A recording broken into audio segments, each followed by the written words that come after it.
반갑습니다. 여러분들 2주 만에 뵈니까 반갑네요.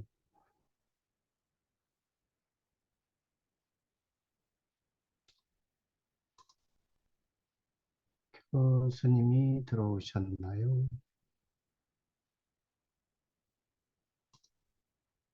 아, 교수님 들어오셨네.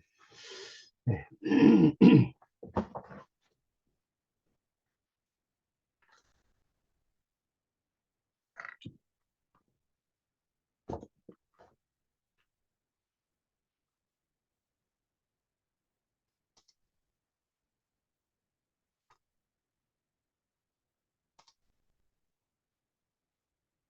네, 시간이 되었으므로 시작하겠습니다. 다시 만나 2주 만에 또 다시 뵈어서 반갑습니다. 오늘도 찬송, 오늘은 그 울어도 못하네, 힘써도 못하네, 뭐 이것도 못하네, 오직 믿으면 하겠네. 이 가사 짧으니까 4절 한번 다 부르겠고요. 찬송 부르고 우리 경지환 목사님 상임위원 되시는 우리 논산지방 우리 논산제일감리교회 담임자 되시는 우리 경지환 목사님 기도하시겠고요.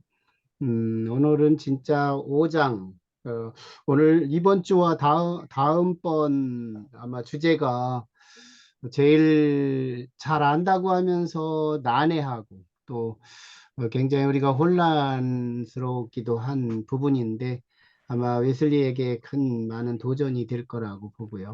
저도 읽어보고 오지만 진짜 이게 차근차근히 그렇게 순서에 따라서 이렇게 한 번씩 정식으로 읽어본다는 것이 굉장한 소득이더라고요. 오늘 우리 교수님의 강의가 또 기대가 되고요. 우리 양재훈 교수님께 바로 연결해서 강의 진행하도록 하겠습니다. 오늘 우리 찬송 울어도 못하네. 우리 짧은 4절인데요. 같이 부르겠습니다.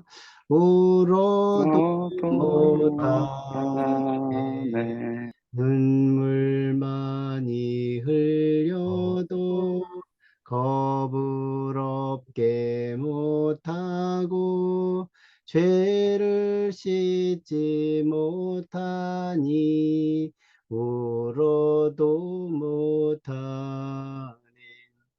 십자가에 달려서 예수 고난 당했네. 나를 구원하시리 예수밖에 없네. 힘써도 못하네. 말과 뜻과 행실이 깨끗하고 착해도 다시 나게 못하니 힘써도 못하네. 십자가에 달려서 예수 고난 당했네. 나를 구원하시리 예수밖에 없네. 참아도 못하네.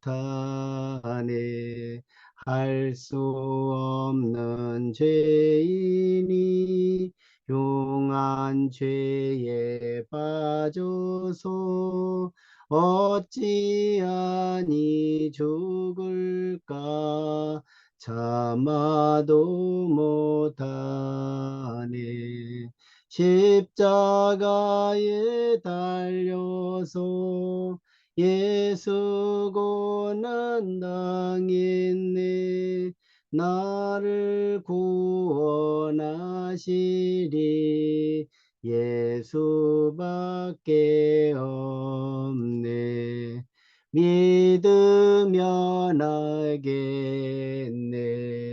주 예수만 믿어서 그네를 힘입고 오직 주께 나가면 영원 삶을 얻네. 십자가에 달려서 예수 고난 당했네. 나를 구원하시리 예수밖에 없네. 아멘.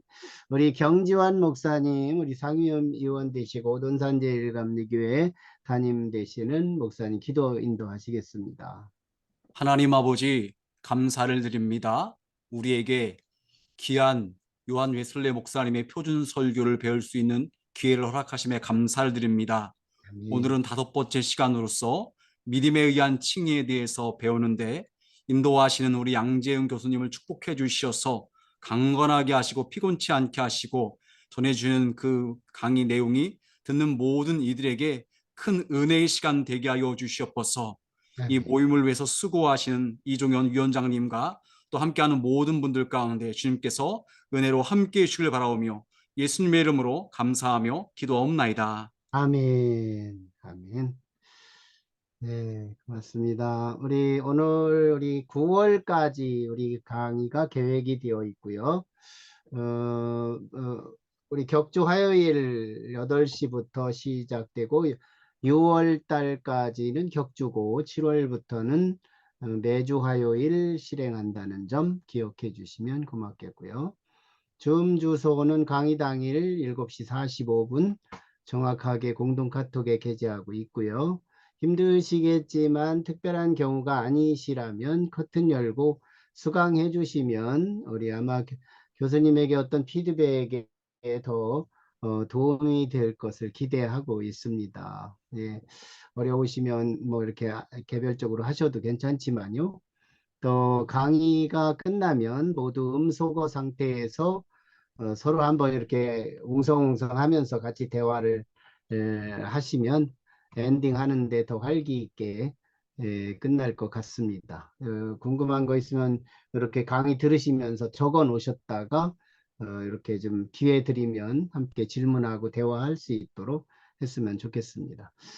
다음 강의는 다음 주 6월 11일 날 꼭 좀 기억해 주시고 많은 분들이 자꾸 잃어버리더라고요. 저도 깜빡하면 잃어버릴 것 같더라고요. 네, 한 주 건넌다는 것이 리듬이 깨지니까 그런 점도 없지 않은데. 어쨌든 오늘 아마 우리 교수님이 그 강의 이번에 오늘 많이 기대가 됩니다. 내용도 읽고 왔는데 가장 쉬우고 가장 잘 안다고 하는 부분이지만 가장 난해하기도 하고 아마 종교개혁의 가장 핵심 화두가 되고 있는 이 칭의 부분 오늘 기대하면서 우리 양재훈 교수님 우리 박수함으로 지금까지 4강까지 조금 더 흐트러짐 없이 열심히 열강해 주셨습니다. 저는 이렇게 강의를 기록을 하면서 야 영국 웨슬리의 설교도 더 접하는 장점도 있지만 웨슬리에 대한 그 삶, 영국을 간접적으로 갔다 온 것 같은 그런 느낌, 굉장히 웨슬리에 대해서 깊이 이해하는 그런 느낌을 받습니다. 아마 여러분들도 이렇게 차근차근 이렇게 조금씩 쌓아가면서 아마 20강까지 듣고 나면 많은 부분을 얻을 거라고 저는 기대에 확신하고요. 오늘 우리 양재훈 교수님 박수함으로 맞이하겠습니다. 안녕하십니까. 제 목소리 잘 들리시나요? 네, 잘 들립니다. 네, 예. 반갑습니다. 2주간 동안 평안하셨습니까? 예, 예. 우리 주님의 평화가 여러분과 함께 하시기를 빕니다. 오늘 5번째, 믿음에 의한 칭의, 이 설교 말씀을 가지고 우리 함께 또 은혜를 나누고 또 배워보고 또 우리의 삶도 같이 나눠봤으면 좋겠습니다. 믿음에 의한 칭의. 오늘 우리 이종현 목사님 아주 그 찬송을 아주 적절한 거를 예, 뭐 찰스 웨슬리 같이 아주 적절하게 딱 골라주셨네요. 오늘 찬송 내용이 딱 그겁니다. 예. 역시 영적으로 깨우치신 분은 다른 것 같아요. 찬송가도 잘 고르시고. 예, 이 설교, 네, 5번 설교입니다. 믿음에 의한 칭의. 이 설교는 1739년 10월 6일 이 브리스톨의 근처에 글로스터라는 곳에서 한 설교예요. 자, 1739년 10월이면은 이제 제가 여러 차례 이제 말씀을 드렸는데 시간의 흐름이 1738년 우리 지난주에 했던 올더스 게이트의 그 체험이 있고 나서 5월 24일에 올더스 게이트 체험하고 그 다음에 이제 그 6월 11일에 표준설교 1번 믿음으로 말미암는 구원 그 설교하고 바로 웨슬리가 그 모라비안 교도들이 모여 사는 독일 헤른후트로 떠나죠. 그래서 결국에는 38년 가을에 다시 돌아오거든요, 영국으로. 제가 누차례 말씀드렸지만 거기서 결별을 하죠. 뭐 완전히 결별은 아닌데 약간의 어떤 이거는 아닌데 하고 뭐 실망이라면 실망, 내가 여태까지 생각했던 모라비안은 아니다라고 하는 일종의 모라비안의 믿음에 대한 그 신앙의 세계관에 대한 어떤 수정을 하게 되는 것이 이제 1738년 가을입니다. 그리고 그 믿음의 1739년으로 넘어오면서 이제 웨슬리가 본격적으로 활동을 하게 되죠. 그러니까 본격적으로 이제 1739년 4월부터 야외 예배가 시작되거든요. 그 브리스톨에 가서 그렇게 하면서 이제 본격적으로 39년부터 본격적으로 사역을 시작하는데 이때 이제 그 같은 홀리클럽 mem버였고 사실 존 웨슬리의 제자였던 조지 휘필드의 이 갈등이 이제 서서히 불거져 나오는 시기가 1739년입니다. 왜냐하면은 조지 휘필드는 칼빈주의적인 메소디스트였어요. 우리가 칼비니스틱 메소디스트라고 그러는데 예정론을 믿었죠. 그래서 그것 때문에 굉장히 갈등을 많이 했고, 근데 현실적으로는 이 조지 휘필드가 그 웨일즈 그러니까 브리스톨 쪽이죠. 그러니까 영국의 서남쪽 그쪽을 어떻게 보면 꽉 잡고 있었죠. 그런데 여기가 굉장히 중요한 포인트가 되는 것이 사실 영국 이게 지도가 이렇게 있으면은 손바닥같이 생겼어요. 그러면 일종의 트라이앵글이 있거든요. 그러니까 이 서쪽 아래 그러니까 우리 시계로 하면은 저녁 7시 방향에 이 브리스톨이 있고 그다음에 5시 방향에 런던이 있고 저 북쪽 그러니까 뭐 한 1시나 2시 방향에 그 끝 지점에 뉴캐슬이 있습니다. 그래서 일종의 이렇게 한 삼각형을 그려요. 요 세 개의 도시가 중요한 포인트가 돼요.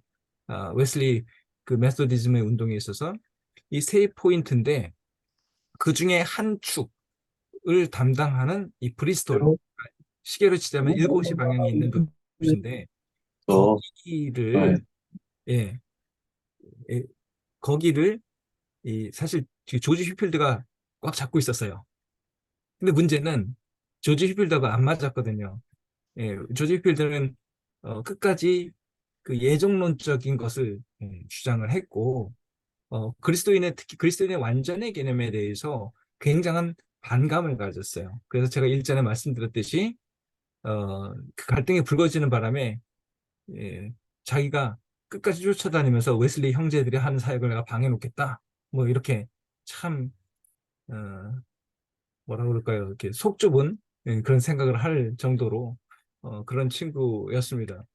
하여튼 그쪽이 이 브리스톨이었는데 사실 이 39년만 하더라도 그 이미 조지 휴필드가 그쪽을 꽉 잡고 있었고 어떻게 보면 존은 그쪽에 와서 종의 어부바 뭐 이렇게 얹혀가는 그런 신세였어요. 그러니까 이제 조지 휴필드가 자리를 넘겨준 거죠.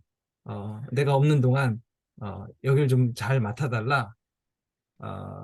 하고 이제 자기는 딴 데로 가버렸는데 이제 고양이한테 생선을 맡긴 꼴이죠. 예, 보기 좋게 이제 존이 뒤통수를 쳤습니다. 그게 이제 1739년에 나왔던 거저주시는 좀 프리 그레이스, 어떤 프리 그레이스라고 하는 굉장히 유명한 설교인데 어, 그걸로 뒤통수를 친 거죠. 그게 뭐냐면 웨슬리의 그 저지 휘필드의 예정론을 딱 반박한 거거든요. 대놓고. 그래서 이제 드디어 이제 사건이 터졌습니다. 그래서 이 해가 이제 1739년이에요. 근데 이 1739년이 어떤 해냐면은 계속해서 이제 웨슬리가 점점점 그 메소디즘의 세력? 좀 약간 세속적인 느낌이 나는데 어쨌든 그 세를 이제 키워가는 이제 막 성장하는 때였습니다. 이 39년 요 5번 설교는 이, 이 믿음에 대한 문제, 오직 믿음으로 말미암아 구원을 받는다라고 하는 이 한쪽에 굉장히 저 앵커, 네, 그러니까 그 다즉 뿌리를 콱 받고 있는 그런 설교입니다. 그러니까 이게 어떻게 보면 사람들이 좀 헷갈려 할 수 있죠. 도대체 저 웨슬리 형제들의 정체는 도대체 뭐냐? 이렇게 보면은 어, 모라비안들이 보기에는 저 사람들 무슨 자꾸 뭐 행위를 강조하고 무슨 카톨릭 뭐 교황주의자들처럼 뭐 자꾸 뭐 해야 된다고 그러고 그러는 것 같아 보이는데 또 다른 쪽에서는 저 사람들은 뭐 오직 믿음으로 말미암아 구원받는다 뭐 이런 얘기를 하고 그러니까 이게 이 웨슬리 형제가 이 두 가지 양날개를 균형 잡히게 갖고 있었거든요. 이것이 어떻게 보면 처음에는 웨슬리 형제의 신학은 1725년 그러니까 어, 1720년대 25년 특히 25년 웨슬리가 그때가 존 웨슬리가 목산수를 받던 해였거든요. 그리고 29년 1729년이 옥스퍼드 대학에서 홀리 클럽이 시작된 해예요. 그러니까 이때 뭐 존 웨슬리, 찰스 웨슬리, 뭐 벤자민 이햄 뭐 이런 뭐 델라모트 이런 친구들이 옥스퍼드의 그 대학생들이 이제 뜨겁게 성령 운동을 하던 때였는데 그때 특히 강조했던 것이 경건주의적인 삶이에요. 그러니까 어떻게 보면은 굉장히 쟤네들은 무슨 카톨릭 같아 이런 생각이 들 정도로 뭐 금식 일주일에 2번 금식한다. 꼭 어디를 방문해서 뭘 한다. 뭐 어떤 뭐 무슨 기도회를 어떻게 한다. 뭐 말씀을 어떻게 읽는다. 꼭 굉장히 형식적인 것들을 자꾸 보여주는 그런 것을 가지죠. 그러다 보니까 이제 어떻게 보면은 그 1720년대에 그 스타일이 쭉 가다가 30년대로 넘어가서 미국 갔다 오고 올더스게이트 지난 다음에 모라비안들을 그때 이제 사실 모라비안들을 처음 경험한 것은 1735년이에요. 그러니까 이제 조지아주로 1735년 10월에 배를 타고 떠나거든요. 미국으로. 그때 그 시몬스호 배에서 그 모라비안들을 만난 거거든요. 그때부터 어떻게 보면 1735년부터 웨슬리가 노선을 조금 수정한 거예요. 그러니까 옥스포드 시절의 노선이 살짝 행위가 아닌 어떤 믿음 쪽, 소위 말하는 이신층의 믿음으로 뭐 이런 거 그쪽으로 많이 기울어졌죠. 그래서 웨슬리가 미국으로 이제 결국 36년에 2월에 도착을 하는데 하필이면 공교롭게도 이 모라비안 교도들이 같이 오잖아요. 미국에 도착해서 떨어지지 않고 같은 지역에 같이 또 살아요. 그러다 보니까 계속해서 사실 모라비안들하고의 교류가 있었던 거죠. 그리고 미국으로 떠났을 때 사실 그 미국 식민지가 그렇게 쉬운 상황은 아니었거든요. 왜냐하면 거기가 그냥 만만하고 좋은 사람들이 가는 데가 아니었어요. 그러니까 영국의 정책이 뭐냐면 미국은 굉장히 험한 곳이고 막 진짜 요즘 미국이 아니에요. 완전 황무지고 막 늪지대고 막 이러니까 누가 가겠어요. 그러니까 가는 사람은 빤해요. 죄수, 범죄자들. 우리가 그런 말 있잖아요. 호주에 그 죄수들 갖다 떨궈놨다고 막 그런 느낌이에요. 그러니 거기에 간 사람들이 사실 좀 뭐라 그럴까 이렇게 좀 평탄한 마음이 편안한 사람들은 아니었던 거예요. 그러니까 사실 뭐 웨슬리가 뭐 거기서 트러블도 많이 있었지만 사실 웨슬리만의 문제는 아니었어요. 그 사람들이 거기 간 사람들이 이렇게 말하면 좀 그럴지 모르겠지만 마음이 좀 뒤틀린 사람들이 많았어요. 그래서 사실 가서 존만 고생한 게 아니고 찰스 웨슬리도 굉장히 많이 고생을 해요. 특히 찰스 웨슬리 같은 경우는 굉장히 큰 어려움을 겪었습니다. 그래서 저는 그나마 2년 남짓 거기서 살았는데 동생 찰스 같은 경우는 6개월밖에 못 살고 그냥 손 털고 발 털고 나와버려요. 더 이상 못 지내겠다고. 왜냐면은 가자마자 거기 같이 간 그 동네 이 부인들이 서로 모함을 해가지고 막 이상한 거짓말 막 돌리고 모함하고 막 그래가지고 찰스가 굉장히 공경에 처한 그런 일들이 있었거든요. 그러니까 사실 정상적인 사람이라면 상식적인 교양 있는 사람이라면 그렇게 안 하는데 거기에는 현지인들이 참 독특한 사람들이었어요. 그러니까 이제 찰스도 질려서 돌아와 버리고 그런데 돌아온 다음에도 여전히 그 모라비안들하고 찰스도 그러고 존도 그러고 계속 교류를 네, 했었죠. 그래서 뭐 존도 돌아왔을 때 뭐 피터 벨러라든지 친첸도로프라든지 이런 사람들 모라비안들하고 계속 교류를 하면서 그래서 35년, 36, 37, 38년 말까지 굉장히 이제 옥스포드의 노선에서 모라비안의 노선으로 많이 이게 축이 이렇게 기울어졌던 거죠. 그런데 이제 문제는 모라비안 교도들의 헤르누트에 갔다가 이게 드디어 이제 이렇게 기울어졌다가 다시 이렇게 다시 균형을 잡게 된 계기가 헤르누트에 가서 그렇게 된 거죠. 그래서 39년으로 넘어오면서 이제 드디어 웨슬리의 사역이 어떤 균형 잡힌 사역을 할 수 있게 되었습니다. 오늘 이 설교는 그렇다면 어느 축에 좀 더 가까운가 했을 때 이 모라비안들 쪽의 개념의 축에 조금 더 기울어져요. 자, 왜냐면은 믿음으로 말미암는 칭의에 대해서 그러니까 어떤 믿음에 대한 얘기를 많이 하거든요. 사실 표준설교 앞부분이 이런 것들에 많이 쏠려 있습니다. 하지만 표준설교가 점점 뒤로 가면 갈수록 이, 이 성화에 대한 부분, 그러니까 옥스포드 시절의 그런 신학관 그런 쪽으로 다시 이렇게 올라서요. 자, 이 39년 10월 6일에 한 이 브리스톨, 그러니까 웨일즈 지역 그쪽 근처예요. 여기는 이제 잉글랜드이긴 하지만 사실 뭐 웨일즈나 다름없어요. 이 브리스톨 그쪽 동네에서 한 설교인데 제가 요 설교를 하는데 10월, 요 9월, 그때 일지가 있어요. 웨슬리가 쓴 일기들. 이렇게 보면은 그 9월에 웨슬리가 사방팔방 돌아다니면서 설교를 많이 한 기록이 나와요. 근데 여기저기 설교하면서 많은 사람을 만나는데 9월 13일에 한 성공회 사제가 웨슬리에게 질문을 하나 던져요. 너네 자꾸 저 메소디스트 너네들 뭐 이상한 거 자꾸 막 하는데 사실 이 메소디스트 운동이 사실 굉장히 박해를 많이 받았거든요. 초창기에. 1739년 40년대 이 40년대의 그 기록들을 보면은 엄청나요. 예를 들어서 1740년에 이미 순교자가 나와요. 찰스하고 이게 복음 전도하러 갔다가 폭도들한테 돌 맞아서 한 사람이 죽어요. 설교자가 메토디스트 설교자가. 그러니까 우리가 생각하기에 아유 거기 영국 기독교 국가인데 무슨 박해를 받았겠어? 안 그래요. 엄청나게 박해를 받았습니다. 왜 박해를 받았냐면 쟤네들 이상한 사이비 같은 애들이야 라는 오해를 받는 거예요. 그 중에 하나가 열광주의였어요. 그러니까 쟤네들이 너무 광적으로 저 웨슬리안들은 너무 광적으로 신앙생활을 해. 좀 교양이 없어. 이런 식으로 나오는 거죠. 그러니까 이 성공회, 그러니까 국교죠. 국교하고 자꾸 이런 질문이 들어오는 거예요. 도대체 너네들 뭐냐?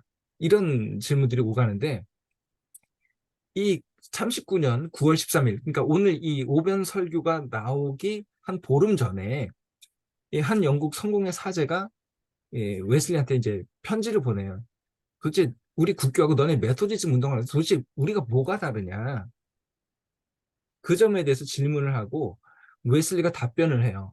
뭐라고 답변을 하냐면은 어, 우리는 성공회 교인들과 달리 우리 메소디스트들은 성화 이전에 반드시 칭의가 앞서야 한다라는 점을 우리는 강조한다.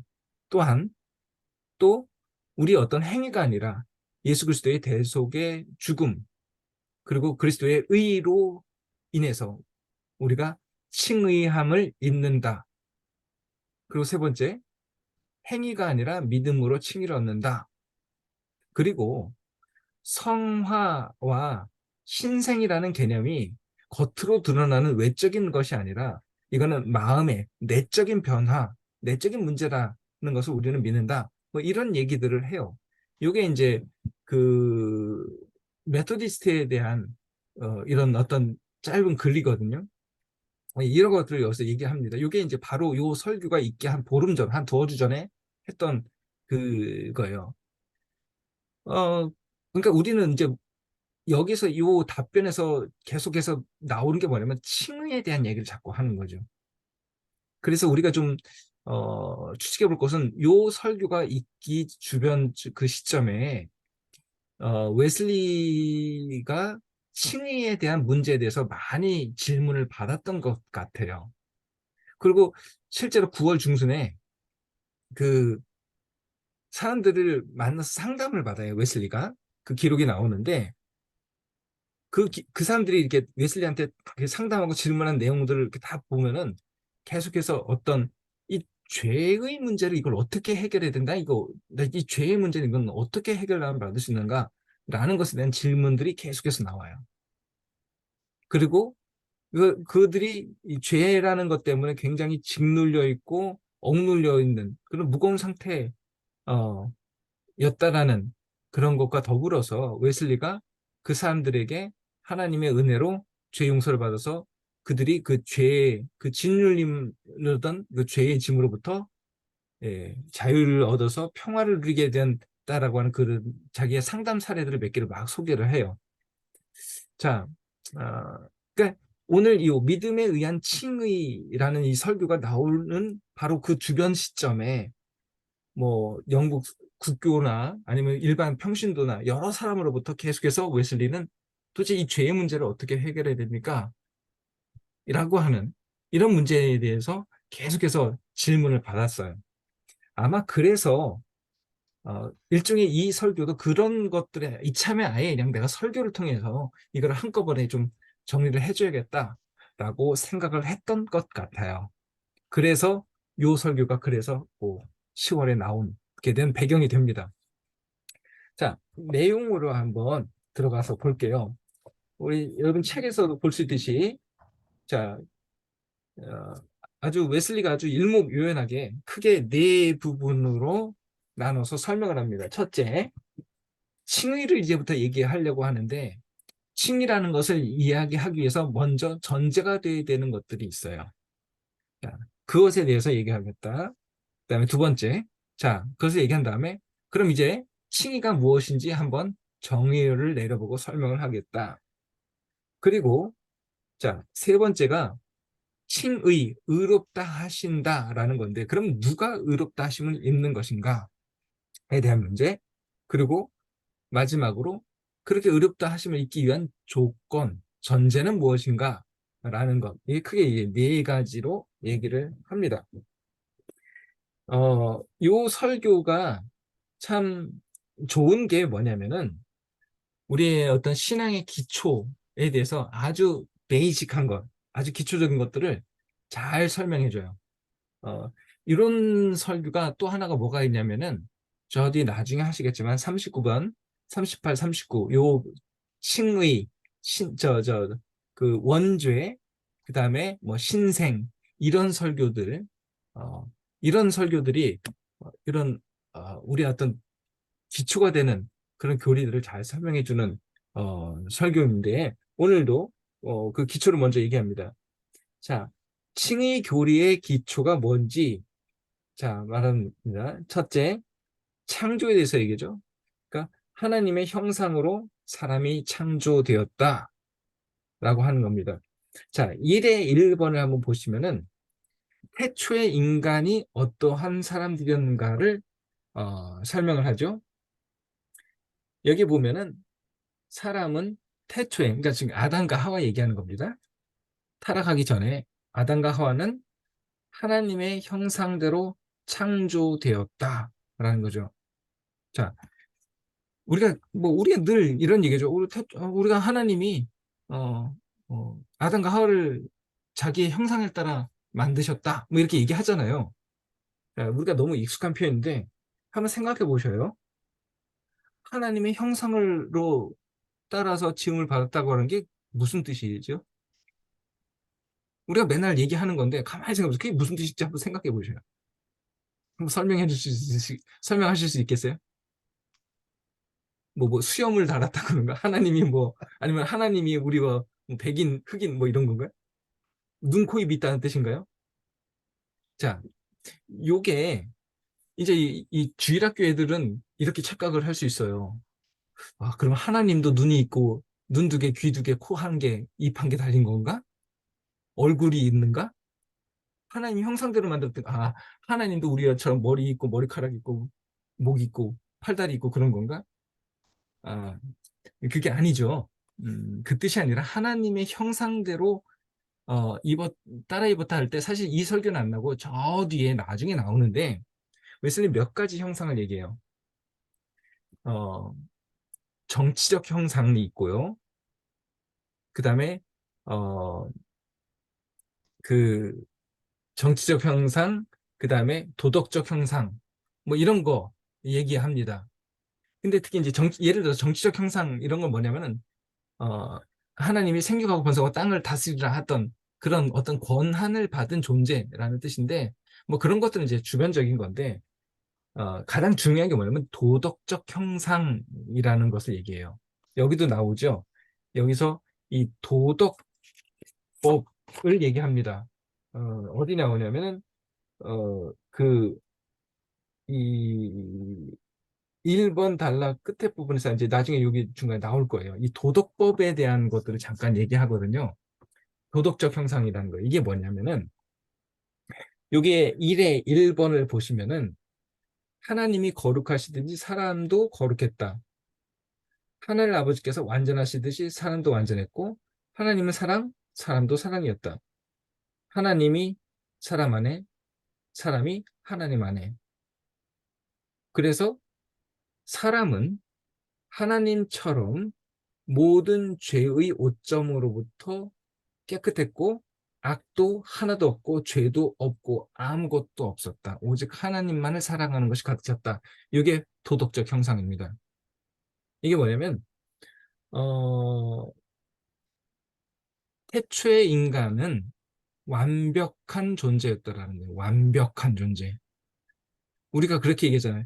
아무리 그래도 우리는 인간은 불완전한 존재야. 이렇게 얘기하잖아요. 그래서 우리가 막 죄도 짓고 자주 막 실수하고 그러잖아요. 하지만 그래서 우리가 이 세상에 완전한 인간은 없다라고 말하잖아요. 태초에는 거기서 말하는 그 완전이 있었다라는 거예요. 아담은 바로 그 완전한 존재였다라는 겁니다. 죄가 없었기 때문에 특히 두 번째에서 말하는 것 하나님은 인간에게 완전한 법을 주었다. 이 법이라는 겁니다. 자, 이 법은 하나님이 여기서 말하는 법은 십계명이 아니에요. 십계명이 아니고 도덕법입니다. 이 십계명은 뭐냐면 모세의 법, 의식법이라는 건 율법, 그러니까 의식법이라고 얘기해요. 레위기법이나 모세법이라고 얘기하는데 그 법을 얘기하는 게 아니에요. 이건 아직 나오지도 않았으니까. 모세는 저 후대 사람이고 이건 태초 아담 때니까. 율법은 뭐냐? 우리가 율법 하면은 제일 먼저 생각하는 게 십계명, 모세, 뭐 레위기, 모세오경 이런 거 자꾸 생각하잖아요. 그게 아니에요. 웨슬리는 율법을 그런 개념으로 얘기하지 않습니다. 웨슬리가 말하는 율법은 그게 아니라 그거는 우리가 흔히 말하는 뭐 십계명, 모세오경 뭐 이런 율법은 그거는 모세의 법 혹은 의식법 이런 걸라고 다른 표현도 써버려요. 그리고 율법이라고 하는 것은 뭐냐? 도덕법이에요. 도덕법. 자, 이 도덕법인데 그 법이 어떤 법이냐? 바로 요 1의 2번에서 말하는 그 하나님이 주신 완전한 태초에 주신 완전한 법. 소위 말하는 이걸 계명 혹은 이걸 가르쳐서 율법이라고 부르는데 그 율법을 주셨다는 거예요. 그러니까 태초에 율법이 있었습니까? 없었습니까? 잘못 생각하면 태초에 율법은 없죠. 율법은 모세 이후 모세 때 만들어진 거니까 시내산에서 십계명 받은 거니까 아닙니다라고 말할 수 있는데 그게 아니에요. 태초에 율법이 있었습니다. 왜? 율법은 하나님이 태초에 천지창조하실 때 인간에게 주신 것이 율법이에요. 이게 이제 웨슬리가 이해하는 율법의 개념입니다. 그래서 율법을 다른 말로 하면 도덕법이라고 불러요. 약간 좀 이해가 안 가죠. 왜 그걸 도덕이라고 부를까? 왜 도덕법이라고 부를까? 나중에 제가 이제 간단하게만 말씀드리고 넘어갈게요. 왜냐하면 저 뒤에 나중에 율법의 기원, 본성, 그리고 그 속성, 그리고 그 쓰임새라고 하는 저 뒤에 설교가 있어요. 거기서 다시 또 나오니까 지금은 어차피 여러분 또 잊어버리실 것 같으니까 간단하게만 말씀드릴게요. 도덕이라는 단어가 웨슬리 당시에 영국 사회에서 철학에서 말하는 특별한 용어예요. 도덕이라는 그 용어를 이제 웨슬리가 차용한 것 같아요. 저도 처음엔 이해가 되지 않았어요. 왜 도덕이라는 표현을 쓸까? 왜냐면 도덕하면은 신호등 잘 지키고 빨간불에 서고 파란불에 걷고 쓰레기 아무데나 안 버리고 이런 것 같은데 도덕 교과서에 나오는 그 도덕 같은데 거기서 말하는 도덕은 그 도덕이 아니에요. 제가 좀 찾아봤어요. 도대체 도덕이 왜 하필이면 영어로도 모랄 로예요. 모랄이라고 해요. 도덕. 왜 모랄, 도덕이라는 표현을 쓸까? 그래서 제가 그 살아봤더니 당시의 철학자들, 유럽, 영국의 철학자들이 이 도덕 철학 개념을 써요. 그래서 도대체 그럼 이 사람들이 말하는 도덕이 뭔가라고 봤더니 웨슬리가 말하는 개념과 약간 비슷해요. 즉 뭐냐면 신이 인간의 마음속에 심어둔 어떤 본성적인 그 선한 것, 그거를 도덕이라고 하더라고요. 철학적 개념에서 웨슬리 당시에. 그래서 아마도 웨슬리가 그 용어를 빌려온 것 같아요. 어쨌든 율법이 바로 그겁니다. 이 도덕법인데, 즉 하나님이 인간 안에 심어주신 그 마음이에요. 이걸 한마디로 얘기하면 하나님의 사랑이에요. 하나님의 마음, 하나님의 사랑, 그것이 율법입니다. 이번에서 얘기하듯이 그건 뭐냐? 인간은 그것을 지킬 능력이 있었다라는 거예요. 아담이. 그런데 문제는 인간이 자유의지를 통해서 일부러 어겨버렸다라는 거죠. 그 결과 죽음을 맞이했는데 죽음의 개념은 웨슬리가 말하지 선악과 따먹고 안 죽었지 않냐. 물리적인 육체적인 죽음을 얘기하는 것이 아니라는 거죠. 아주 여기 기가 막힌 말이 하나 있는데 1의 5번을 보시면은 그런 표현이 있어요.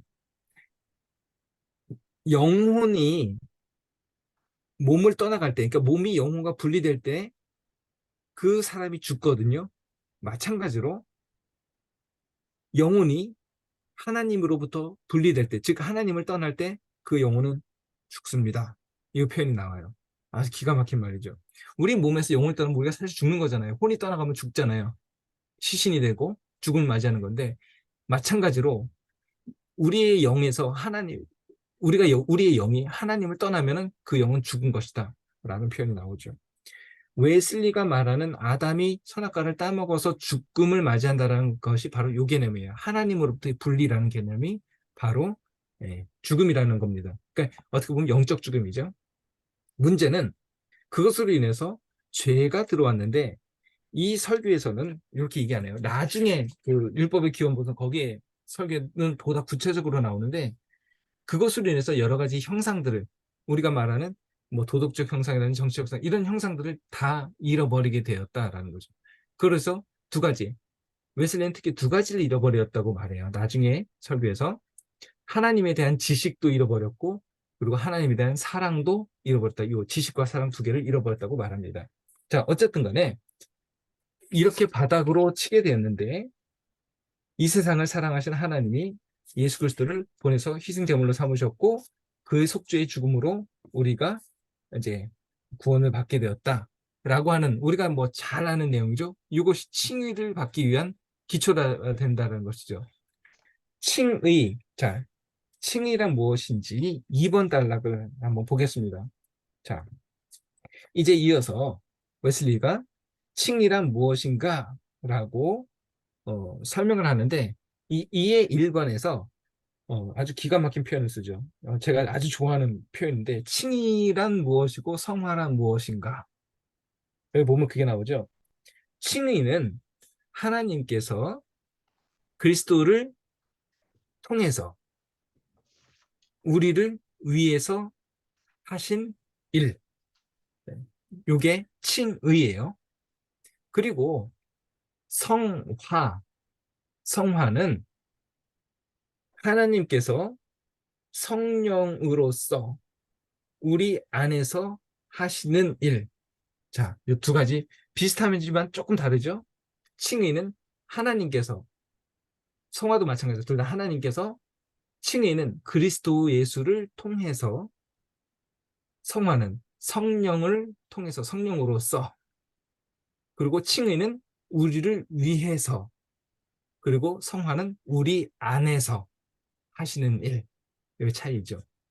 제가 이렇게 보면서 칭의와 성화를 아주 깔끔하고 기가 막히게 일목요연하게 아주 깔끔하게 설명한 것은 이것보다 더 잘 설명한 것은 없는 것 같아요. 자, 우리는 이 칭의를 설명하는데 칭의가 뭐냐?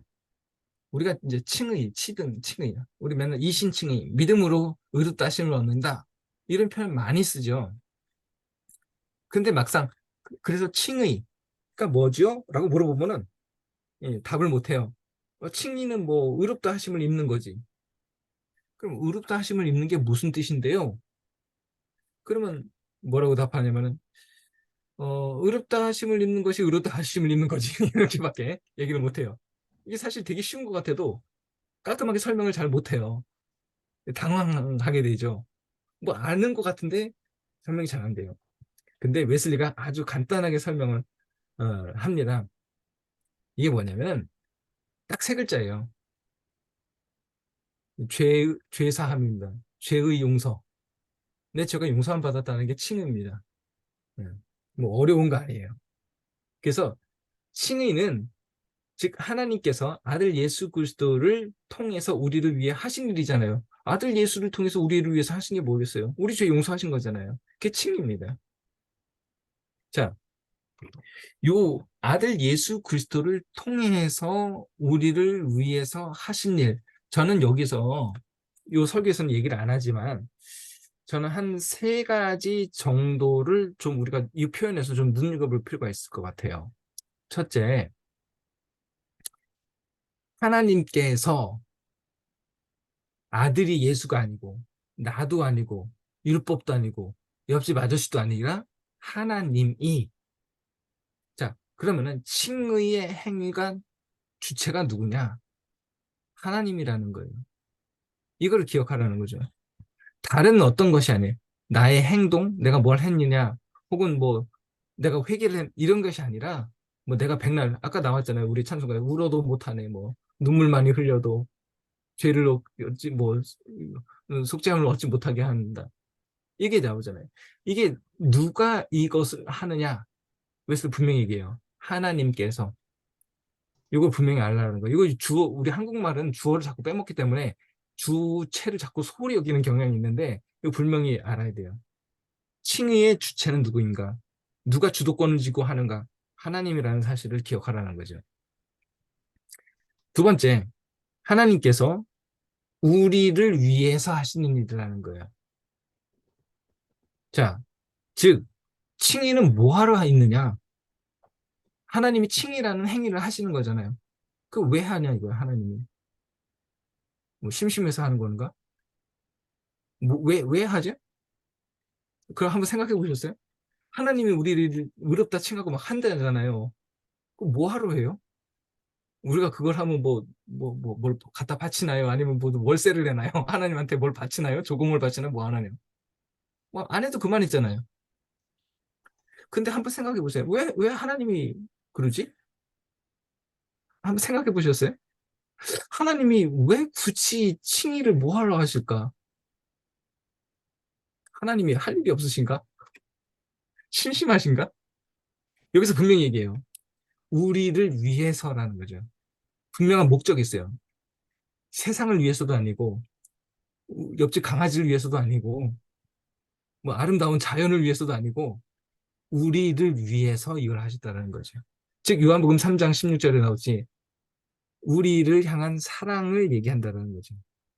그리고 이 칭의의 결론, 그 끝의 지점은 누가 있느냐? 우리가 있다라는 것을 기억해야 된다라는 거예요. 그 다음에 세 번째로 그리스도를 통해서 하신 일이라는 거예요. 이게 하나의 방법이잖아요. 자, 죄를 용서하는데 뭘 갖고 할까? 그냥 하나님 말만 할까? 그냥 야, 내 용서해줄게. 입으로 말 한마디 던지고 입으로 싹 닦아버릴까? 아니면은 하나님 나한테 뭐 그래 그럼 넌 한번 저기 한 10km 정도 마라톤 뛰고 와. 그럼 내가 용서해줄게. 뭐 시키는 건가? 뭐 방법이 있잖아요. 우리 자녀들이 뭐 잘못을 했을 때 어, 뭘 이렇게 용서해주거나 뭐 할 때 죄의 대가를 치는 여러 가지 방법들이 있잖아요. 하나님 그럼 어떤 방법을 선택했는가? 뭐 다양한 방법이 있겠지만 예수 그리스도라고 하는 방법을 통해서 이 일을 하셨다라는 거죠. 즉 아까 찬송가에서 불렀듯이 내가 선행이라는 것을 어떤 행위라는 것을 통해서 되는 것도 아니고 다른 그 어떤 것이 아닌 예수 그리스도의 행위 혹은 어떤 내가 행동 자 내가 칭의함을 받기 위해서 먼저 이러이러한 워밍업을 뭔가 좀 해야 돼. 먼저 한 뭐 1번, 2번, 3번 기초를 좀 닦아놓고 그 다음에 되는 거야. 이게 아니라는 거예요. 즉 아무런 조건 없이 무조건적으로 칭의는 일방적으로 주어지는 겁니다. 그 죄의 용서라고 했잖아요. 칭의라 다른 말로 죄의 용서인데 마태복음에 보면은 죄의 용서에 대한 얘기들이 몇 개 나와요. 어, 그 쉬운 예가 그 마태복음 19장에 보면은 그 1만 달란트 빚진 종 얘기 나오잖아요. 그 비유 거기를 보시면은 뭐 다 아시니까 앞부분만 잠깐 설명을 드릴게요. 어느 날 왕이 있는데 1만 달란트 빚진 종이 끌려오잖아요. 돈을 안 갚아가지고. 근데 1만 달란트가 얼마냐? 1달란트가요.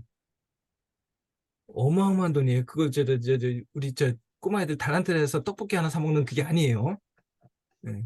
그거 단위를 좀 바꾸세요.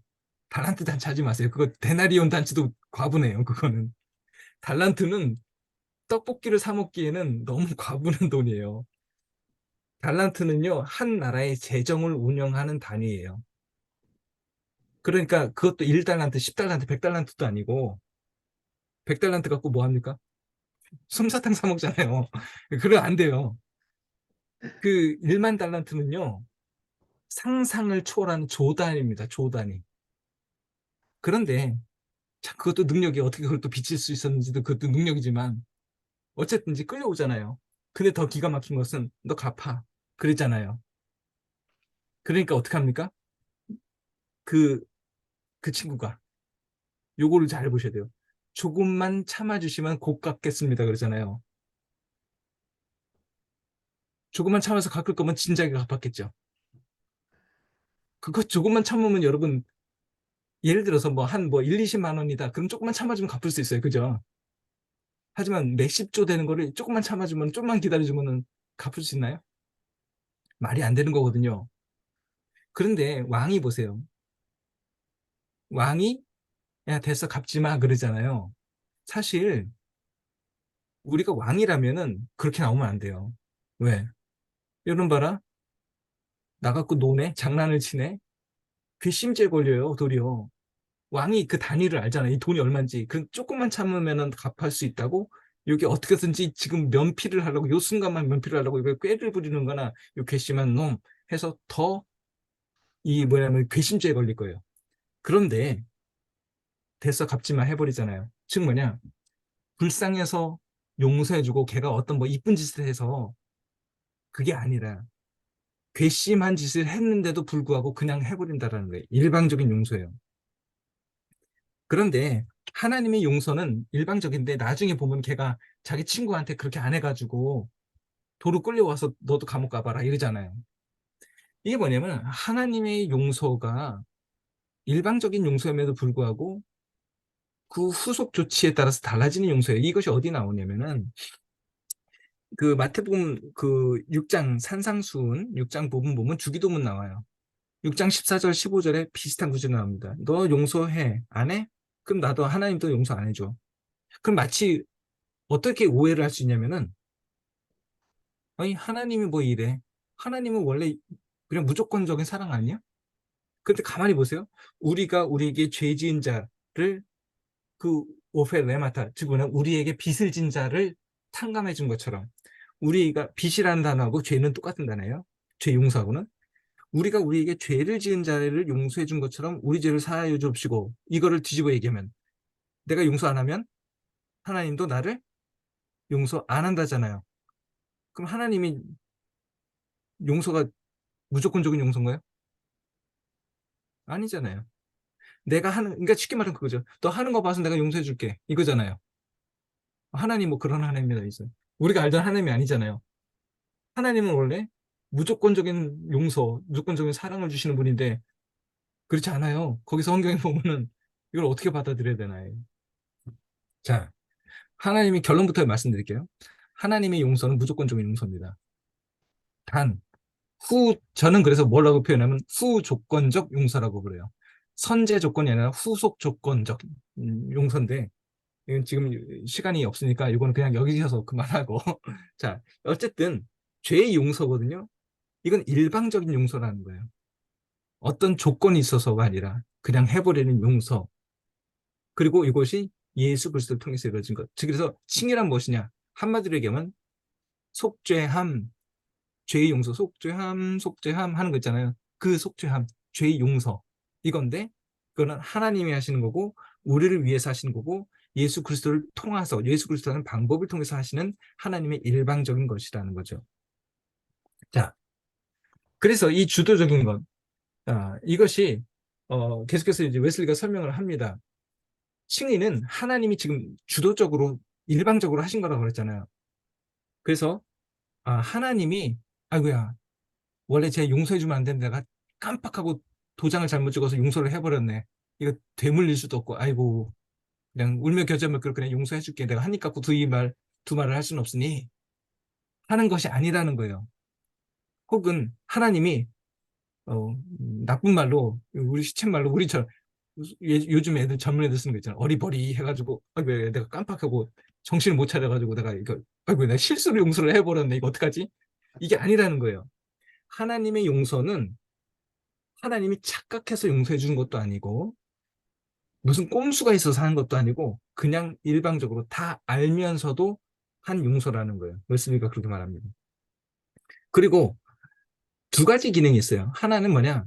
우리를 사랑하시는 것의 행위의 표현이에요. 요한복음 3장 16절 그 얘기입니다. 하지만 로마서처럼 그와 동시에 자기 자신이 얼마나 의로운지를 드러내는 행위이기도 하다라는 거죠.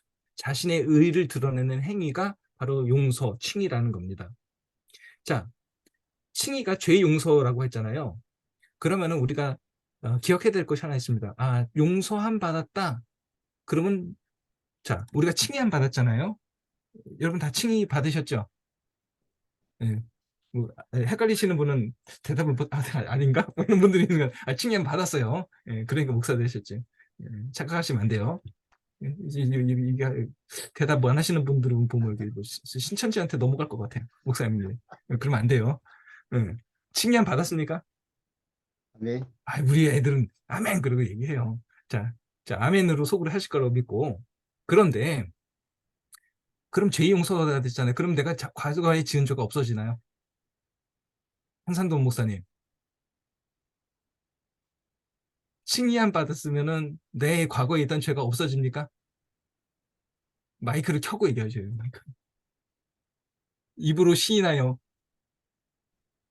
마음으로 예. 마이크를 켜시다니까. 마음으로 믿어. 자, 입으로 시인하여 어떻게 답이 나오는지 봅시다. 우리 죄가 없어집니까?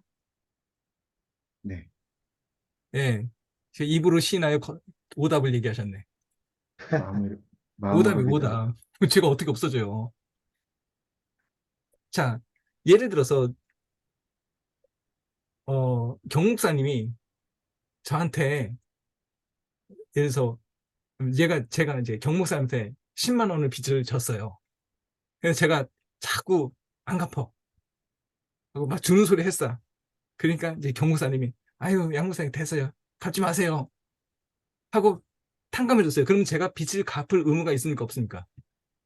없죠. 누가 갚으라고 자꾸 그래요. 안 갚아도 되니까. 저를 자꾸 밀리지 마세요. 저 안 갚아도 돼요. 예. 갚으라고 그러면 누가 그래. 그래도 갚아야죠. 그래. 아니에요. 갚을 필요 없어요. 하지만 갚을 의무는 없지만 내가 돈을 빌린 사실이 사라져요? 그건 변함이 없어요. 즉 내가 칭의함 받아서 죄의 용서를 받았지만 내가 과거에 지었던 그 팩트 자체는 이미 벌어진 사실대로 있는 거예요. 그러면 칭의를 어떻게 이해해야 되는가? 죄의 용서 뭐 기억 안 하신다는데 이건 뭐라고 해야 되냐? 웨슬리가 그래서 이런 표현을 써요. 죄가 그거를 뭐 부정은 없어지는 사실이 아니잖아요. 과거를 뭐 타임머신 타고 바꿀 수 있는 것도 아니고 그게 아니라 내가 죄를 지었다라는 그 팩트 자체는 변함은 없지만 칭의는 뭐냐? 하나님이 내가 죄를 지은 건 맞지만 마치 죄를 진 적이 없는 것처럼 그렇게 셈쳐 주신다. 그 표현 나와요. 셈쳐 준다라는 말. 그게 칭의입니다. 그러니까 없는 셈 쳐줄게. 저는 참 이게 우리나라 말의 좋은 표현 같아요. 마치 그런 적이 없는 것처럼 셈쳐주는 것. 이게 바로 칭의라는 거죠. 자, 그 다음에 세 번째 단락에서 여기서부터는 그렇게 어렵진 않습니다. 그럼 누가 칭의함을 얻는가? 아까 그 칭의가 뭐라고 그랬죠? 세 글자로? 네, 속죄함, 죄 용서죠. 그럼 죄의 용서는 누가 받습니까? 네, 내가 받아요. 네, 죄인이 받는 게 죄인. 네, 그죠? 죄 지은 사람이 죄 용서 받죠. 죄 안 지어질렀으면. 칭의가 필요 있습니까? 없습니까? 없죠. 의인은요, 자, 죄를 하나도 안 지은 완벽한 의인은 칭의가 필요합니까? 안 합니까? 신덕수 목사님, 목사님이셔요? 전도사님이셔요? 마이크가 안 된다고요? 일부러 안 켜진 거 아니에요? 온라인으로 오늘 마이크 음소거를 하셔요. 자, 내가 뭘 물어봤는지 잊어버렸네. 제가 뭐 물어봤었죠? 아이고, 갑자기 생각이 안 나네. 갑자기. 의인은 칭의가 필요하냐 안 하냐. 예. 완벽한 의인은 진짜 죄를 한 번도 안 졌어. 그러면 그 사람은 칭의가 필요합니까? 안 합니까? 안 합니다. 그죠? 죄 지은 적도 없는데 뭔 죄의 용서를 받아요. 죄의 용서는 죄 지은 사람이 받는 거지. 그러니까 그러면 완벽한 죄를 한 번도 짓지 않은 사람은 자, 칭의는 예수님을 통해서 이루어지는 거잖아요. 그럼 예수님이 필요합니까? 안 합니까? 자, 이제 시험에 들기 시작하네. 예수님 필요합니까? 안 합니까? 그렇지 않죠. 완벽한 사람이 있다면 필요 그렇죠. 없어요. 예수님 없어도 천국 가는데 아무 지장 없어요. 그잖아요.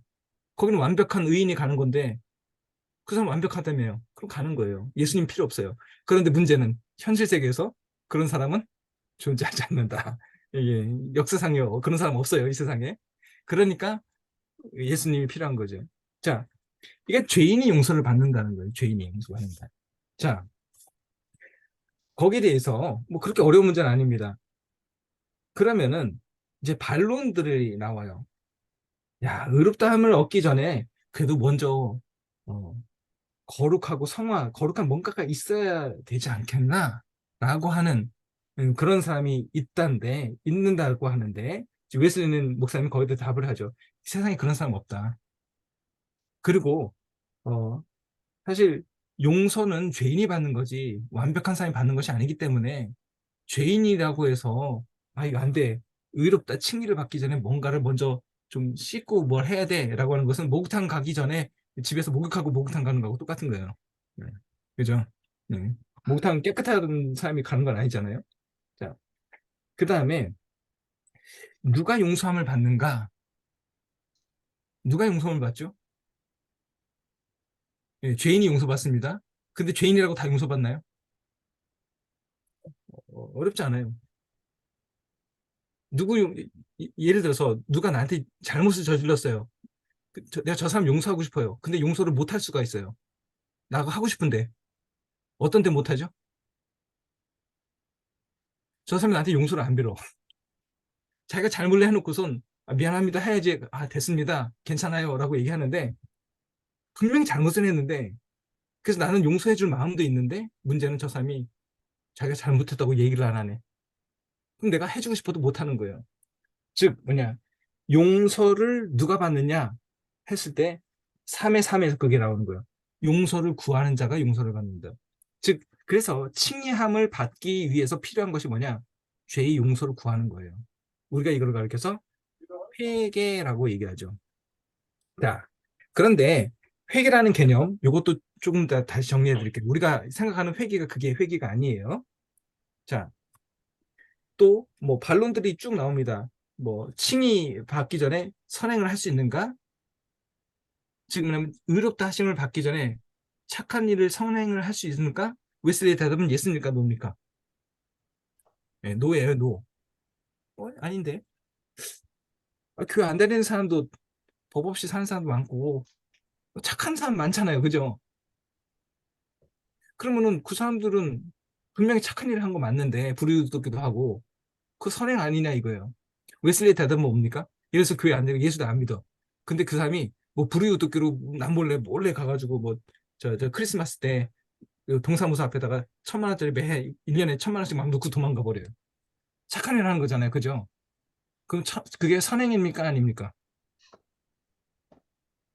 한 목사님 자꾸 아니래요. 그렇게 해보셨나 봐요. 그 정도는 1,000만 원 갖고는 선행에 취급도 못 받아요? 선행입니까 아닙니까? 아니, 아니에요? 아, 한 목사님 해보셨어요? 한 2,000만 원? 왜 자꾸 아니래. 선행은 맞아요. 그죠? 그게 선행이죠. 뭐 그렇게 안 해. 1,000만 원씩 해준 사람도 있는데 그 사람이 들으면 섭섭해하지. 선행은 맞는데 단 누구가 보기에 선행합니까? 누구 생각에? 사람들 생각에 그건 선행이에요. 하지만 하나님 보시기에 그건 선행이 아니다라는 거예요.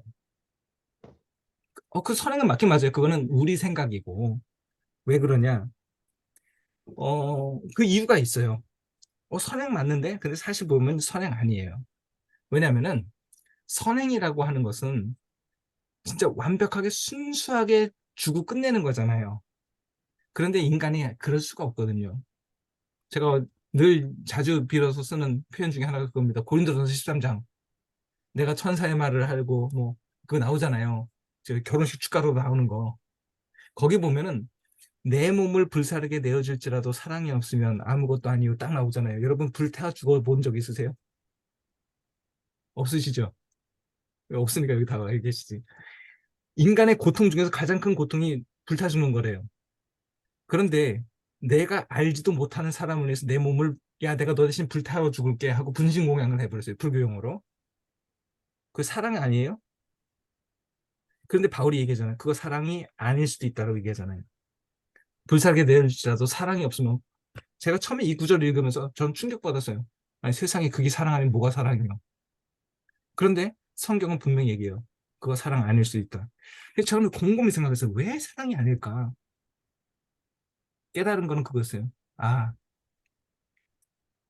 내가 뭔가를 하긴 했어요. 그런데 그 순간 내가 불타 죽고 가면서 야 그래도 내가 멋진 일을 하나 하고 죽네. 내 마음속에 어떤 공로심 혹은 야 내가 그럼 천국은 가겠지? 대가를 바라는 그런 마음. 이게 쉽게 말하면 오염이잖아요. 이게 저는 뭐라고 비유를 드냐면은 어, 그 우리 김성용 목사님 자주 들으셨죠? 99.99%의 99.99%의 금은 순금입니까 아닙니까 목사님? 우리는 보통 에이 그거 순금이지 하고 순금 터져버려요. 근데 순금 아니잖아요. 0.0001%는 불순물이 있는 거잖아요. 그건 순금 아니죠.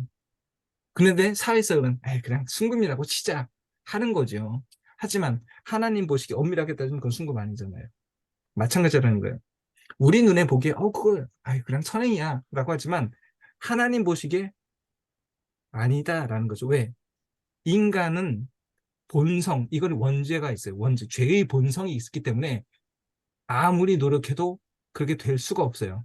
원죄라는 거는요, DNA가 뭐 아담이 따먹은 그 유전자, 선악과 유전자가 되게 대물림되는 게 아니고 그때부터 인간이라고 하는 존재의 본능 안에 파고든 죄의 본능, 죄의 속성, 누가 가르쳐 주지도 않았고 내가 원튼 원치 않다 아무 상관없이 일방적으로 내 마음에 나도 모르게 그냥 선천적으로 주어진 그것, 그게 원죄거든요. 그것 때문에 안 돼요. 자, 그래서 여기서 선행은 칭의 안 받기 전에 선행이 되느냐? 웨슬리가 이게 말합니다. 3의 5에서 아니요, 선행 안 된다고. 안 됩니다. 자, 선행으로 의롭게 될 수 있으면 벌써 예수님 필요 없이 벌써 다 했을 거예요. 자, 그 다음에 칭의의 조건 마지막 4번 단락에서 뭐 간단합니다. 믿음.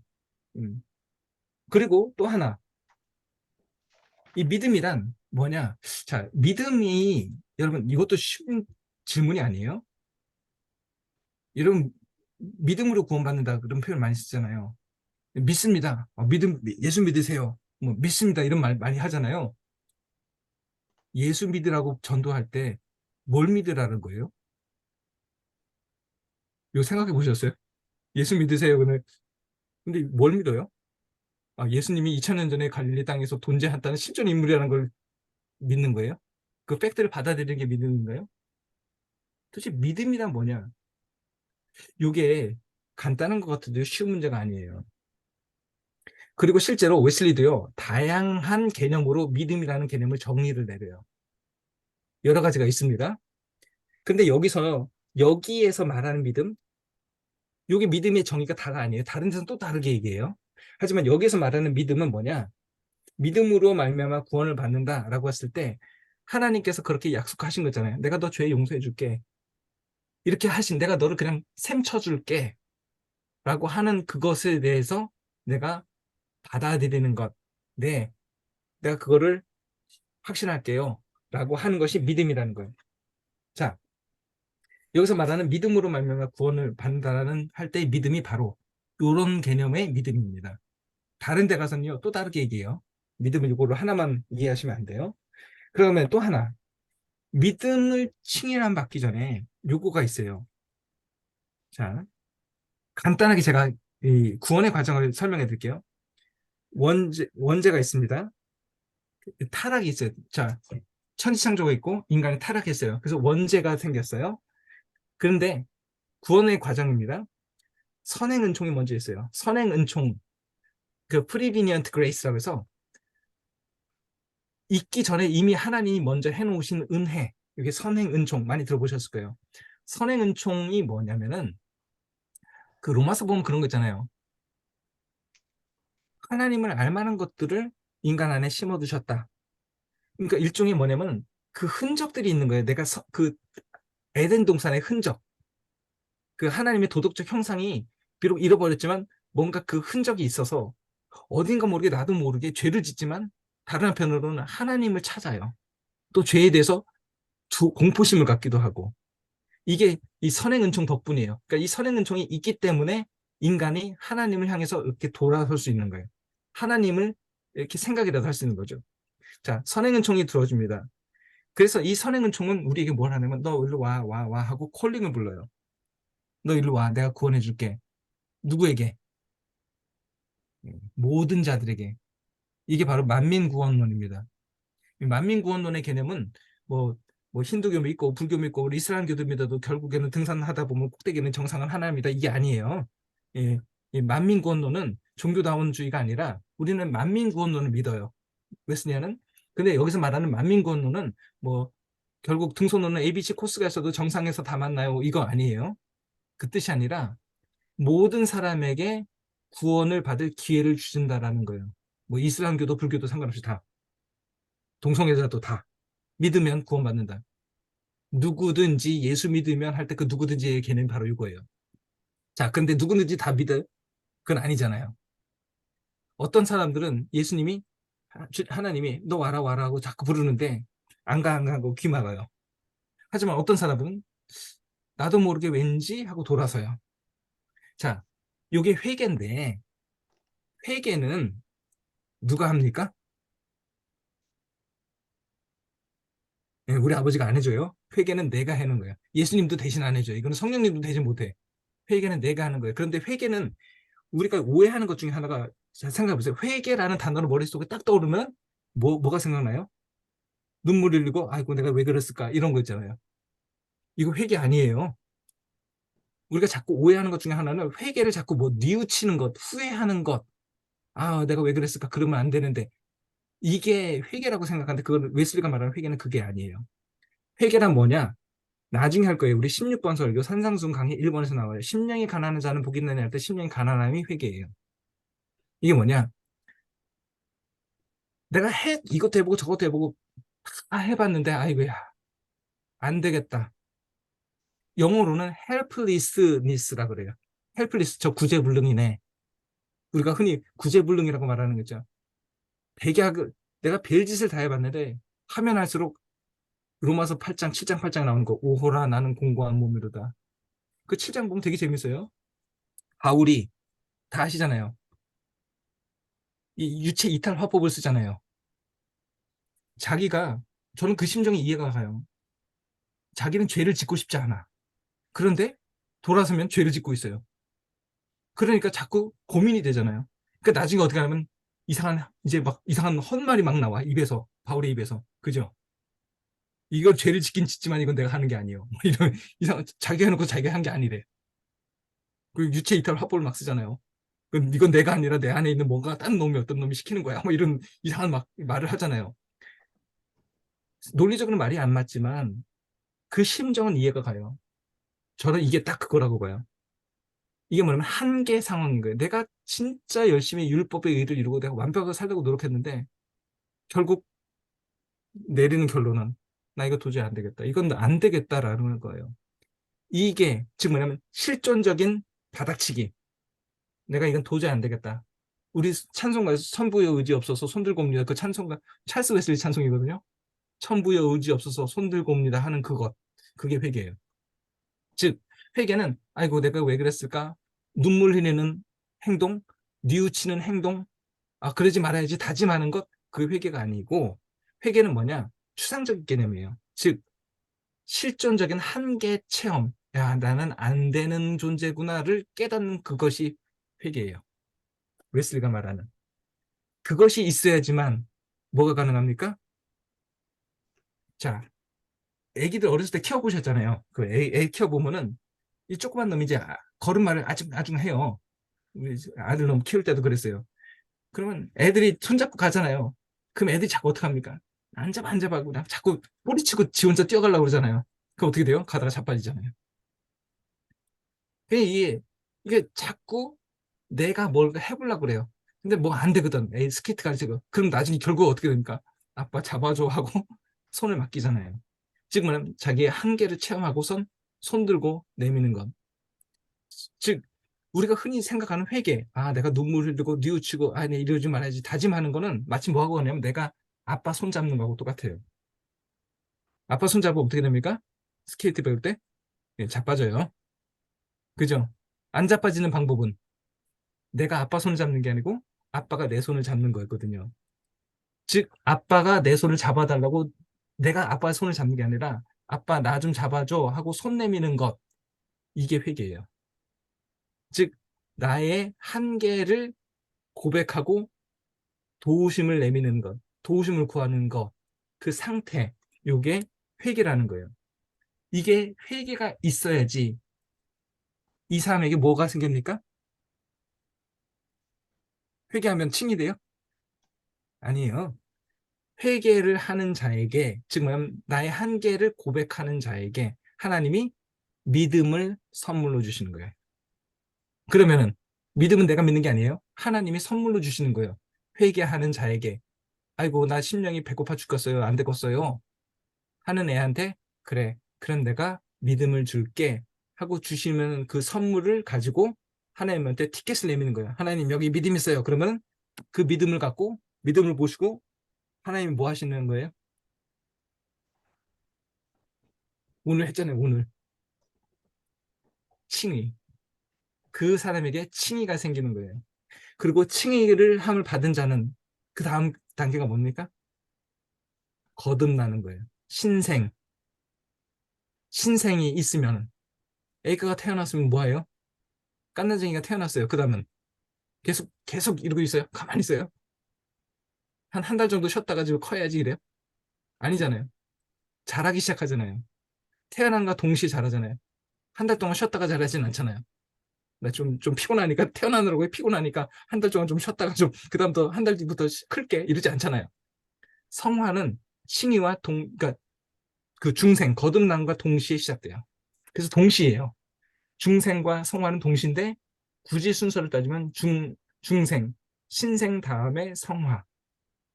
성화는 거룩한 길입니다. 날마다 자라는 거죠. 그 성화의 끝에는 뭐가 있습니까? 그리스도의 완전이 있어요. 그리스도인의 완전을 향해 가는 거죠. 그 그리스도인의 완전이 완벽하게 이루어진 것, 그건 언제입니까? 동시에 있어요. 이 땅에서의 그리스도인의 완전이 있고요. 하늘나라에서 가서 이루어지는 그리스도의 완전이 또 있어요. 그래서 35번 설교에서 그리스도인의 완전 설교에서 그리스도인은 완전합니다라고 얘기하면서 그리스도인은 완전하지 않습니다라고 두 개를 동시에 얘기해요. 웨슬리가. 왜냐하면 하나는 이 땅에서 하는 그리스도인의 완전이고요. 다른 하나는 하늘에서 온전히 이루어지는 그리스도인의 완전이에요. 그 하늘에서 온전히 이루어지는 완전의 상태. 거기는 그걸 가르쳐서 우리는 보통 영화라고 얘기를 합니다. 글로리파이 되는 거죠. 그리고 그 그리스도인의 완전에 그 천국에 가서 있는 것은 뭐가 있습니까? 거기는 우리 고린도서 나오잖아요. 믿음, 소망, 사랑. 뭐가 남아요? 믿음이 최고예요? 아니에요. 사랑만 남아요. 믿음도 필요 없어요. 믿음은 제 말이 아니에요. 웨슬리가 한 말이에요. 믿음은 천국에 가기까지 그 과정에 필요한 도구일 뿐이에요. 생각을 해보세요. 천국 가가지고도 하나님 앞에 가가지고 믿습니다, 믿습니다. 아멘 할 거예요? 그렇지 않잖아요. 이미 다 끝났는데. 천국에는 믿음이 필요 없습니다. 소망도 필요 없어요. 하지만 딱 하나 남는 것, 사랑만이 남습니다. 그래서 하늘나라에 가면 뭐예요? 사랑만 해요. 믿음 없어도 돼요. 믿음은 이 땅에서 피어난 거죠. 이게 그리스도인의 구원의 과정입니다. 자, 오늘 요 설교, 5번 설교에서 요 그리스도인의 구원의 과정 중에 사실 요 앞부분에 해당되는 건데, 제가 내친님에 그냥 뒷부분까지 다 설명을 드렸어요. 자, 이렇게, 그냥 후다닥, 마쳤습니다. 시간이 얼마 안 남았는데, 자, 이제 마이크를 다 켜시고, 서로 질문들을 혹시 있으시면, 혹은 뭐 서로 나누고 싶으신 거 있으면 자유롭게 해주셨으면 좋겠습니다. 네, 아무튼 그 음소거 풀고 한번 자유롭게 한번 나눠 보시죠.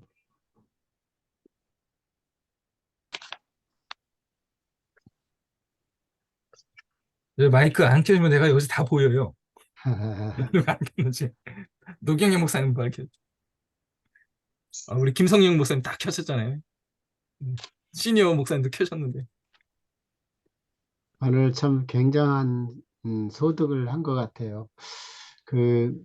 내가 아빠를 잡는 거, 어, 그것이 진정한 회개가 아니라 아빠가 나를 잡아준다는 거, 그것이 현실인 것 같기도 현실이라는 생각도 들면서 굉장히 공감이 됐던 것 같습니다.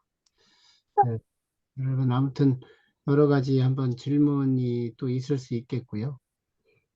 웨슬리 구원론 전체도 다 설명이 된 것 같고, 전체 프레임 전체를 들은 것 같기도 하고요. 굉장한 소리를 들었는데, 아무튼 어차피 다 잊어버리실 거예요. 다음에 또 들어요.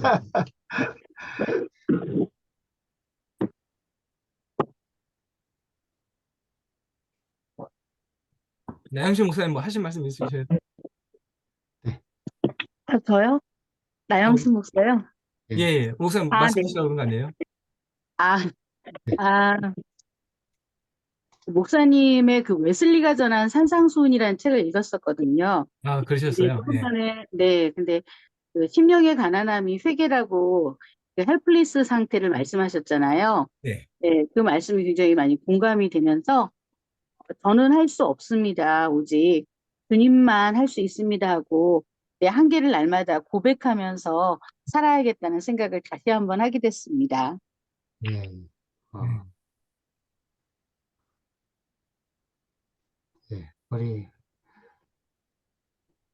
훌륭한 오늘 굉장히 많이 귀한 말씀을 좀 들어서 많은 깨달을 것 같은데. 예, 세종교회 최양재 목사입니다. 아까 이제 마지막 부분쯤에 이 만원론에 대한 말씀을 하시면서 그 한계를 고백하는 사람에게 믿음을 선물로 주시고 그 믿음을 가지고 용서를 하신다라고 하는 그 부분을 간단하게 설명하셨는데,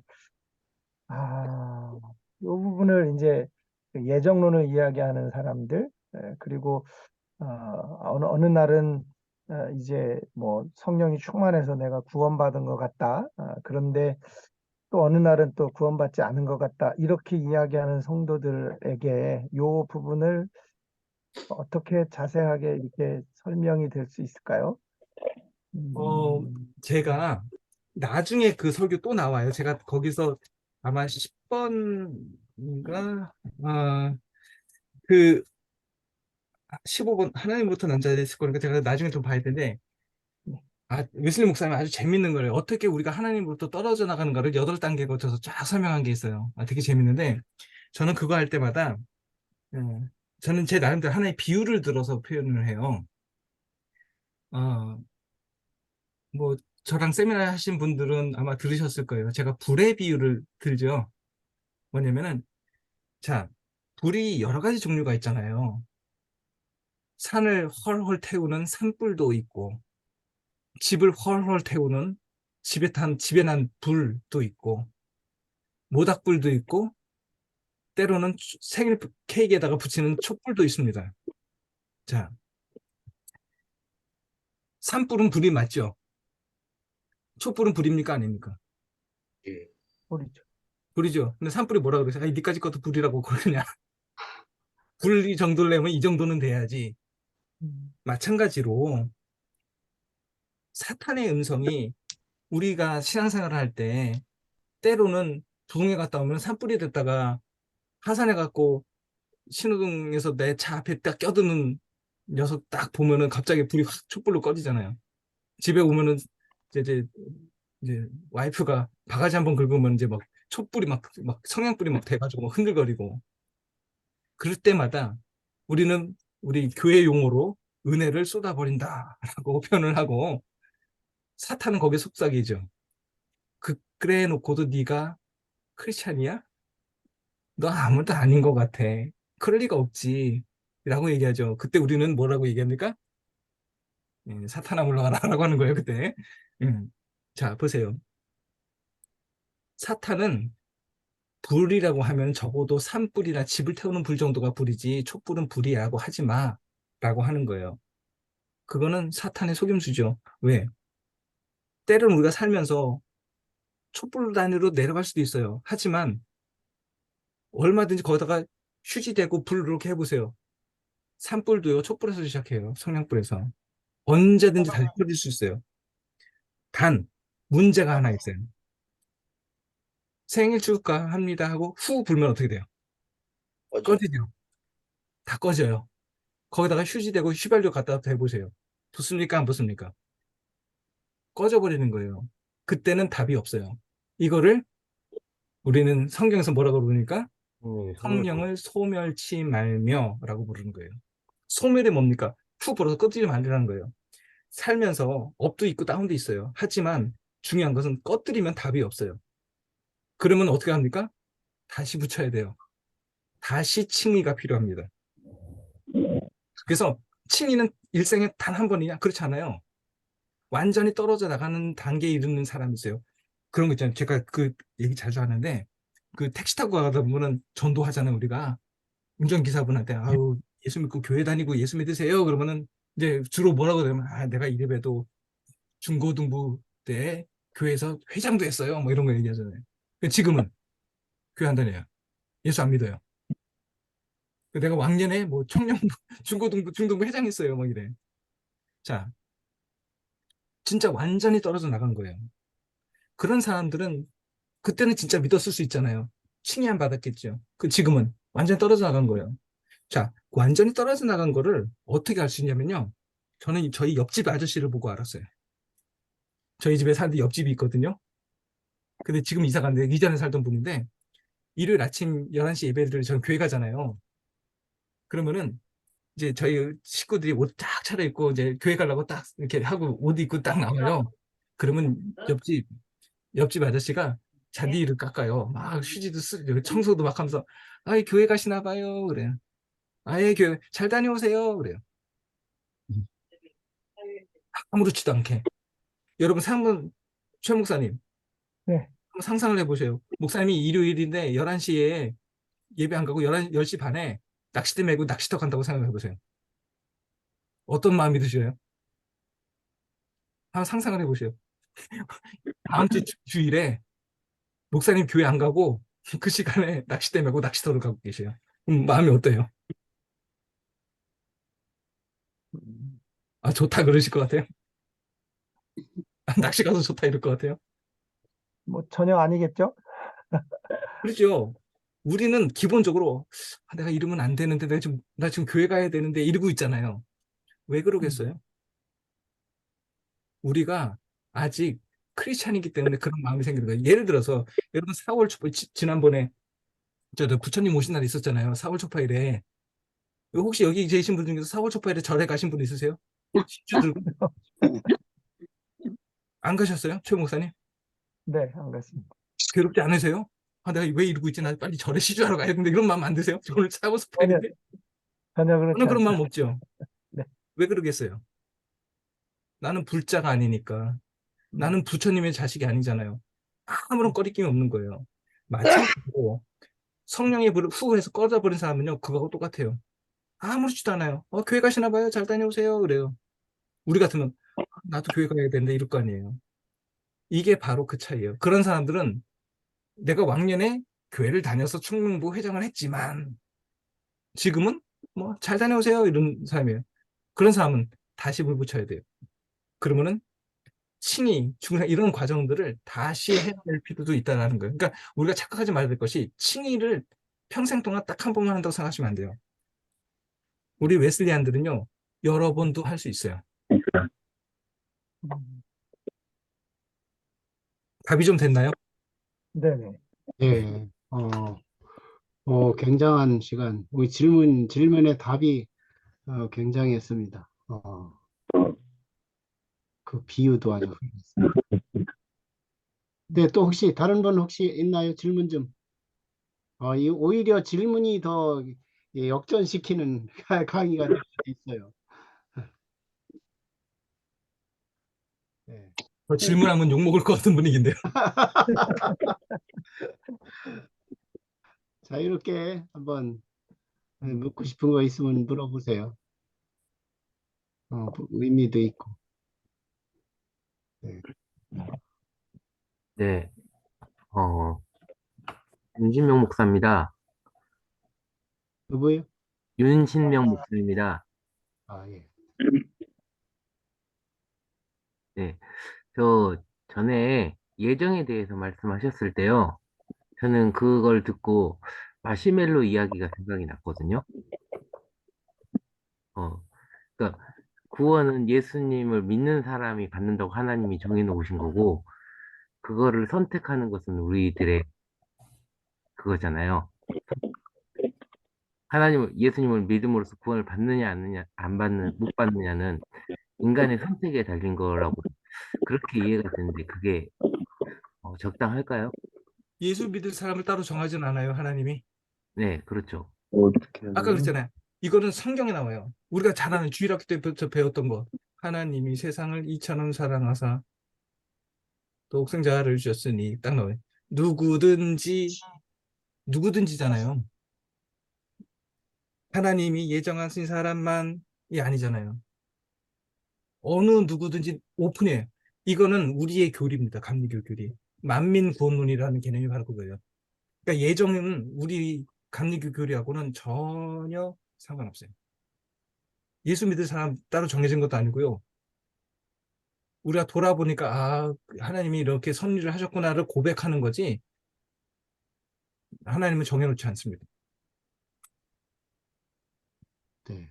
그것도 또 정확한 답이 됐네요. 또, 예, 또 다른 분 혹시 없으시면 우리 또 2주 후에 뵙는 걸로 하고요. 우리 최양재 목사님 오늘 아주 굉장한 질문 해주셔서 마지막 엔딩을 잘 해주셨는데 오늘 마무리 좀 기도 좀 해주시고 하겠습니다. 하나님 오늘 또 우리에게 귀한 시간을 주셔서 웨슬리의 설교를 공부하게 하시니 감사합니다. 믿음에 의한 칭의를 통해서 우리가 구원받았음을 분명하게 신뢰하며 또 살아가게 하시니 감사를 드립니다. 아멘. 우리가 날마다 주님이 원하시는 그 길을 걸어가게 하시고 이제 우리 모든 성도들을 주님의 길로 잘 안내하고 인도할 수 있는 저희들이 되게 하여 주옵소서. 아멘. 수고하신 교수님에게도 성령으로 기름 부으시고 또 많은 것들을 우리에게 영감을 부어주셔서 알게 하시고 깨닫게 하시고 이 자리에 참여한 모든 이들이 하나님이 기뻐하시는 그 길을 함께 걸어가게 하옵소서. 예수님의 이름으로 기도합니다. 아멘. 아멘. 예. 오늘도 맞습니다. 굉장히 의미가 있는 시간이었고요. 감사합니다. 예, 우리 마치면 우리 공카톡에 조금 이렇게 좀 혹시 여분이 있으시면 반응해 주시면 고맙겠고요. 우리 교수님 수고하셨다고 마지막 인사 잘 해주시고 2주 후에 또 이렇게 뵙겠습니다. 우리 교수님 너무너무 수고하셨고 열강해 주셨고 오늘 굉장한 거 많이 설명해 주셨습니다. 예, 뜨겁게 고마운 박수 하겠습니다. 네, 감사합니다. 네, 그리고 맞습니다. 2주에 또 뵙겠습니다. 예, 건강하십시오. 또 뵙겠습니다. 감사합니다. 감사합니다. 감사합니다. 평안하세요.